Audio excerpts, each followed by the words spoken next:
ಗಂಟೆಲಿಂದ ನಮ್ಮ ನಮಸ್ಕಾರ ಸ್ಟಾರ್ಟ್ ಆಗುತ್ತೆ. ಅದಕ್ಕೆ ಏನಿದು ತಾವೆಲ್ಲ ಮಾಧ್ಯಮ ಮಿತ್ರರು ಇದನ್ನ ಮಾಡಿ ನಮಗೆ ಇದನ್ನ ಮಾಡಬೇಕು. ಅದ್ರ ಜೊತೆಗೆ ಯಾವುದೇ ಸಾರ್ವಜನಿಕ ಪ್ರಯಾಣಿಕರು ತೊಂದರೆ ಆದರೂ ಅದಕ್ಕೆ ನಾವು ಈ ಕರ್ನಾಟಕ ರಾಜ್ಯ ರಸ್ತೆ ಸಾರಿಗೆ ಜಂಟಿ ಹೋರಾಟ ಸಮಿತಿ ಯಾವುದೇ ನೌಕರರಾಗಲಿ ಯಾವುದೇ KSRTC ನೌಕರಕ್ಕೆ ಇದಕ್ಕೆ ಯಾರೂ ಹೊಣೆಗಾರಲ್ಲ ಅಂತೇಳಿ ಈ ಸಂದರ್ಭದಲ್ಲಿ ಹೇಳಲಿಕ್ಕೆ ಇಷ್ಟಪಡ್ತೀನಿ.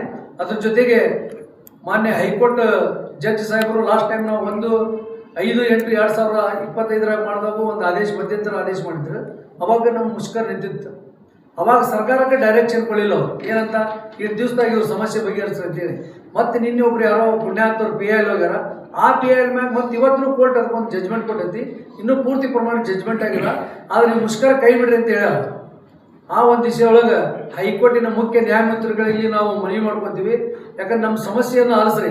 ಬರೀ ಯಾರೋ PIL ಹಾಕ್ಯಾರ ಅದೇ ಜನರಿಗೆ ತೊಂದರೆ ಆಗುತ್ತೆ ಅಂತೇಳಿ ತಾವು ಇದನ್ನ ನಿರ್ಬಂಧ ಮಾಡೋದ್ರಲ್ಲಿಂದ ಸಾರಿಗೆ ಕಾರ್ಮಿಕರಿಗೆ ತುಂಬ ಅನ್ಯಾಯ ಆಗುತ್ತೆ. ಸಾರಿಗೆ ಕಾರ್ಮಿಕರದು ತಾವು ನಮ್ಮ ಅನಾನುಕೂಲವನ್ನು ಪರಿಶೀಲನೆ ಮಾಡಿ ನಮ್ಮ ಹೋರಾಟ ಮಾಡೋಕ್ಕೆ ಅವಕಾಶ ಮಾಡಿಕೊಡ್ರಿ. ಒಂದು ಇಲ್ಲ